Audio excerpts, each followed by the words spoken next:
Bonsoir, dans les titres du JT de ce 15 juin.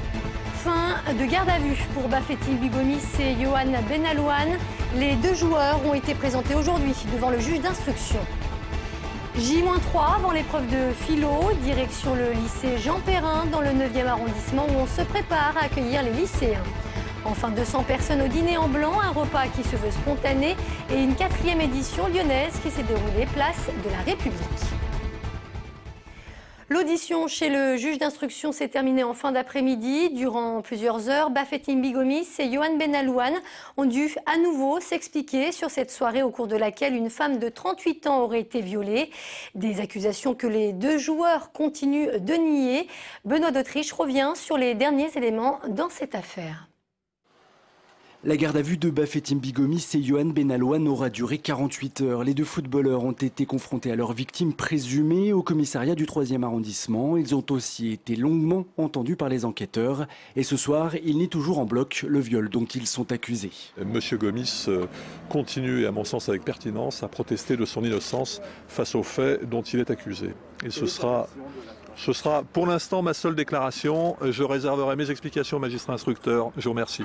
Les deux hommes ont ensuite été présentés à un juge d'instruction en début d'après-midi. Selon le quotidien Le Progrès, le parquet aurait ouvert une information judiciaire pour viol par pluralité d'auteurs. Gomis et Benalouane auraient été eux placés sous contrôle judiciaire. Il n'y a absolument aucun élément qui soit à l'encontre de nos clients. Donc on va voir le juge d'instruction, on expliquera les choses et puis après nous nous exprimerons là-dessus. À l'issue de l'audience chez le juge d'instruction, les deux hommes pourraient être mis en examen ce soir. Pour l'heure, les enquêteurs tenteraient de retrouver une vidéo de la scène filmée avec un téléphone portable. Justice toujours, la cour d'assises du Rhône a condamné à 15 ans de prison le principal suspect dans l'affaire du meurtre de Saint-Jean. Il s'agit de celui qui a porté les différents coups de couteau. Ses deux amis, également présents lors de la rixe mortelle, ont écopé de 6 ans de prison. Les jurys ont donc suivi les réquisitions du parquet général, de l'avocat général. On ne sait pas encore si la défense va faire appel de ce verdict. Dernières heures de révision avant l'épreuve tant redoutée, la philo. Cette année dans le Rhône, plus de 20 000 lycéens s'apprêtent à passer le bac. À quelques heures de la découverte des copies, les établissements se préparent. Exemple au lycée Jean Perrin dans le 9e arrondissement où s'est rendue Émilie Deschamps. Sur chaque table, il y a une feuille de copie, un brouillon et l'étiquette qui correspond au nom de l'élève. Au lycée Jean Perrin, tout est fin prêt pour accueillir dès lundi pour l'épreuve de philo les 400 élèves des bacs ES, STG et S affectés à ce centre d'examen. 20 salles de classe ont été réquisitionnées à cet effet et ici comme ailleurs, tout est fait pour éviter la triche, de la couleur du papier de brouillon au dépôt des sacs au pied du tableau. Et les fraudes avec le téléphone portable à l'intérieur des salles est assez difficile. Voilà. Alors, il y a quand même des risques avec les nouvelles technologies. Donc, le ministère a mis en place des espèces de contrôleurs d'utilisation de téléphones portables dans certains établissements de l'académie et du reste du pays. Depuis ce matin, les équipes de direction, de vie scolaire et les agents de service sont sur le pied de guerre pour assurer le bon déroulement de cet examen.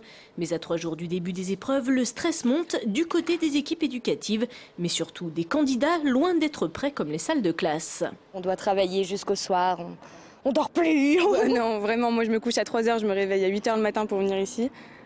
Et encore, je dors pas très bien parce que le stress... Nous aussi, on est un petit peu stressés. Alors, on est stressés pour 2 raisons. D'abord, parce qu'on voudrait que tous nos jeunes réussissent. Et puis, la deuxième raison, c'est que c'est quand même une organisation importante. Ça demande beaucoup de professionnalisme. Ce seront donc 23 550 étiquettes qui seront collées sur les tables des centres d'examen lyonnais. Mais comme bien souvent, certains candidats peineront tout de même à retrouver leur nom à cause du stress. Tout comme sur les listes de résultats qui seront quant à elles publiées le 6 juillet prochain. Du côté des universités, ce sont d'autres genres d'examens que les étudiants sont invités à passer. 8 cas de tuberculose ont en effet été recensés ces derniers mois sur différents campus lyonnais. Les services de santé appellent donc toutes les personnes ayant été en contact avec ces étudiants à venir se faire dépister. Un courrier leur a d'ailleurs été adressé.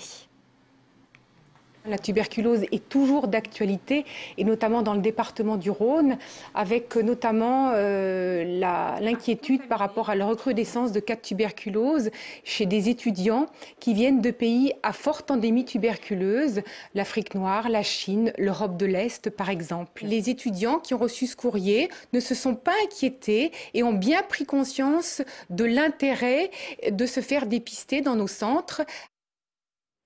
La satisfaction des usagers du C3. Depuis des mois, ils réclament une amélioration de la desserte de ce bus le plus emprunté du réseau. Des réclamations qui semblent avoir été entendues. Le Citral vient en effet d'annoncer le vote d'une enveloppe conséquente de 55 millions d'euros. Un budget qui devrait d'ici à 2017 permettre de réaliser des aménagements sur les tronçons les plus problématiques, notamment entre le pont Lafayette et Laurent Bonneveille. Plusieurs producteurs de fruits et légumes de la région se sont installés devant l'entrée de l'hôpital Femmes-Mères-Enfants aujourd'hui. Objectif de ce marché unique, sensibiliser le public et les personnels aux produits frais proposés dans les hôpitaux lyonnais.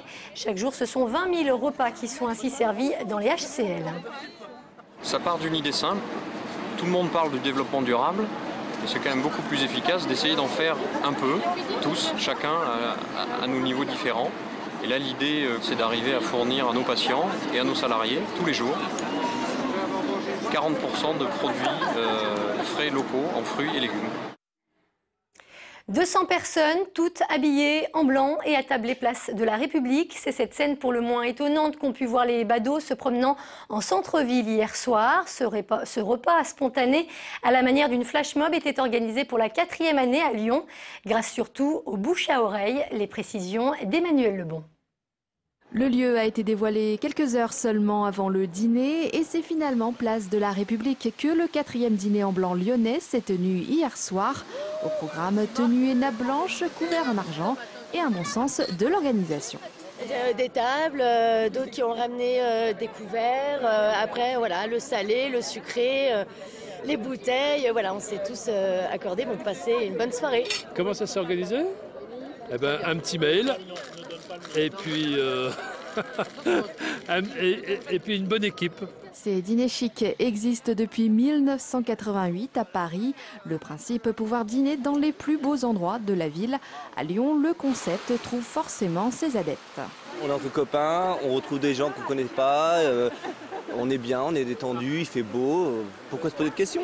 C'est le 2e cette année. Et c'est une excellente fête et une excellente idée. Parce que je trouve que c'est un moment convivial, beau, magnifique et rare. Après la place Bellecour et la place de la République, le dîner en blanc devrait donc remettre le couvert dès l'année prochaine. Les 53 chiens recueillis il y a 15 jours dans un petit T2 de Sainte-Foy-l'Argentière recherchent des nouveaux propriétaires. La SPA, qui les a en charge depuis l'expulsion justement de leurs propriétaires, organise donc le 19 juin prochain une journée d'adoption. Notez que tous ces chiens ont bien évidemment été soignés et ont subi un examen vétérinaire. Et c'est la fin de ce JT. Merci de nous avoir suivis. Passez une très bonne soirée sur TLM.